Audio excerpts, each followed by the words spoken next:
Welcome back to the YouTube channel.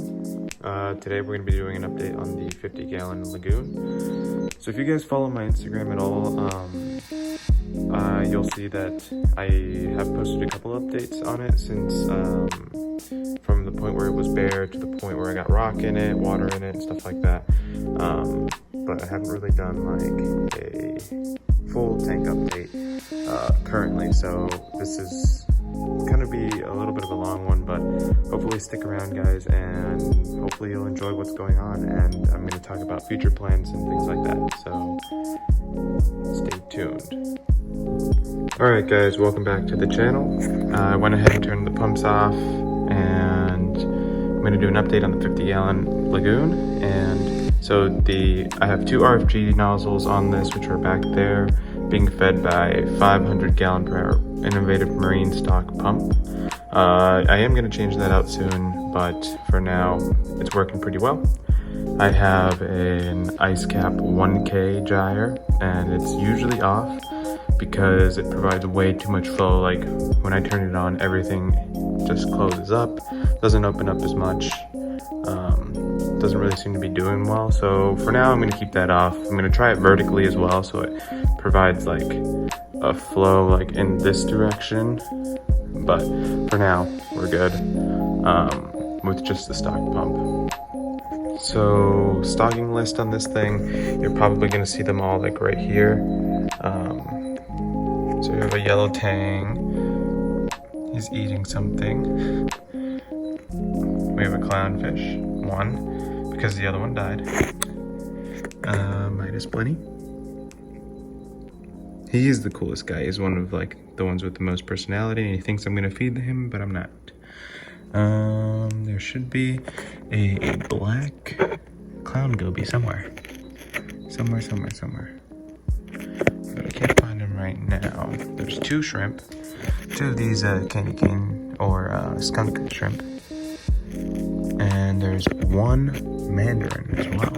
And I'm not sure where the mandarin is right now, but I just got the mandarin, and I added some of these, let's see, ecopods to it from Algae Barn, and I add nano brine to this tank a lot, nano brine eggs and everything. So let's see if we can get a top-down view of everything. Yeah, pretty cool looking. I actually think that's a dead fish carcass, because I fed a dead fish to this giant anemone down there, and I guess that's what's left of him after being spewed out, so I'm gonna have to take that out before it decays. So as you can see, it's not barren anymore, and this tank has been up and running for almost a year now, and I use very little filtration on it. So I'll run this reactor. This is an innovative marine reactor, and I just have carbon and a little bit of GFO mixed in there. And I'll run that for like an hour every so often. Look, there's my mandarin. And I got him like that. I just got him like 2 days ago. He's kind of skinny. So I'm gonna be restocking this tank with pods in probably a week or so. Just so he has something to eat, because I haven't seen him eat any frozen or anything like that. He probably eats the nano brine and stuff. I just haven't seen him do it, so I'm just gonna restock with more copepods just to make sure, just to fatten him up before I start trying to wean him off of it. Then I have this ice cap skimmer that doesn't really fit on, like, it doesn't fit at all on everything. Sorry for the glare. That rock right there is really shiny. It doesn't really fit in the back chamber. I don't know how to make it fit, but I'm still figuring that out. And I don't use it that much anymore, because when I did, I noticed everything was getting paler and not opening up as much. So I think it had to do with overstripping the water of nutrients, and because I only feed maybe once every 2 days, or sometimes I'll feed twice a day and then I won't feed for a day or two. It's just kind of sporadic. So I think that's what was happening. Since I stopped using that and I barely use that reactor, everything has actually been coloring up a lot better. So we have the clownfish is hosting a green bubble tip anemone, and he was way greener than that. It's just in the 10-gallon he started to get really pale and clear. So I moved him over here, and he's gotten some of his color back, and hopefully he keeps going on that route. And the clownfish doesn't really seem to annoy the anemone too much, which is cool. And I do feed that anemone. And then a rock flower anemone, a green one, and a white one. And that one is not bleached. He's naturally that color, which is pretty cool. As you can see, I have a bubble coral as well. Giant bubble coral that I got for like 60 bucks. I used to work at a pet store, and from time to time I go there and I get stuff really cheap because I used to work there. It's pretty cool. Duncan coral down there, it fell. It fell from up here, so I have to glue it back on. Then we have frog spawn.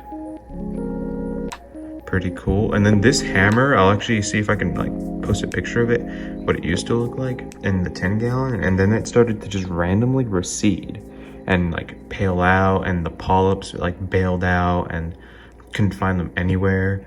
I think they just like disintegrated or something, but yeah, so it's coming back, and hopefully it does, because it was a splatter hammer. And I tried to get another one at the local fish store, and it was like 90 bucks for one head, and I was like, no. Then I have a gold hammer down there. He came in, he was looking a little pale. Since I started dosing some Bright Will Aquatics Restore, he's been doing a lot better. So he's coloring up again, looks pretty good. Got him on a deal, on a sale for like 100 some odd bucks. And there's the black clown goby right now, hovering over the bubble coral. I hope he knows that that coral will probably eat him, because I do feed that coral, so he's used to anything that touches him kind of is food. But he's a cool clown goby as well. So then let's see, I have this hammer coral I got from the local fish store for like 20 bucks. Pretty cool. Hopefully it keeps growing like that. The Midas Blenny. So apparently this is, correct me if I'm wrong, a St. Thomas eclectus mushroom of some sort. And I got it from a local reefer. We did like a coral trade, and I got some of those mushrooms too. I thought they were pretty cool. Don't know the name of the other ones, but I've tried some SPS in this tank, as you can see down there. He didn't do so well. I think he's a bird's nest or something. He didn't do so well, but this bird's nest is doing way better. He just kind of fell over. So I don't know what's going on with that. Maybe it's too early for SPS, but just gave it a shot anyways. They were like $5. The Galaxia coral right there. As you can see, I do have these anemones, even though I dip everything in hydrogen peroxide. It's kind of really annoying that I have these guys, but heard about some nudibranchs that eat them. So I'm going to try those out. If anyone has any experience with those, let me know. And the tang always wanting to be in the picture. I have this kryptonite coral, candy cane coral, whatever you call it. And these are the WWC purple monsters. They're kind of small right now. They probably don't like the highlight, so I'm going to move them. I don't know what these guys are called. I don't know if anyone knows. Blasto, big red blasto, and a sea urchin. Let's see if we can get a better look. There you go. Cool Sympodium frag with Aptasia. And let's see over here, giant red hairy mushrooms. Got these guys on a deal as well. I've sold a couple frags of these guys. Another bubble coral. He's just not green. He's like a bluish one. Pretty cool. Another. They call that like a white walker blasto. They see the frag rack. An Aptasia right there. It's annoying me. So I have lilac wines that are right there. These green things are like leptos. There's a little Duraciclam. So yeah, Pikachus. I think these are like golden galaxies or something like that. I don't remember. Fruit Loops. I emeralds on fire, butter pieces, pink Krakatoas. There's like, you can't really see him, but that Zoa there is a bachelorette party Zoa. Whovilles, punk rockers. I have a Monty that I hope doesn't die. Have a Lepto, or that's a Pavona actually, sorry. And then some more cool Zoas. I just forget the names off the top of my head. Firework cloves. Mary Jane's over here. Stuff like that. Pretty cool stuff. So that's pretty much the extent to everything. Right now the filtration is just running on filter socks. Back here, there's a refugium on the other side. We can go look at that. And don't do any dosing to this tank, and you except the Restore from Brightwell products. So I have this filter pad here, and it goes back here to a refugium. Probably can't see that too well, probably can. So this is from In-Tank Aquatics. This little thing just removes Chaetomorpha is down there. Turns on a reverse daylight cycle. Pretty cool stuff. So this right here, so Dorasa clam's kind of like the sand area. So what I'm gonna do is I 3D printed this thing out of PETG. So it's food safe plastic. I'm gonna put some Miracle Mud in there, some sand on top.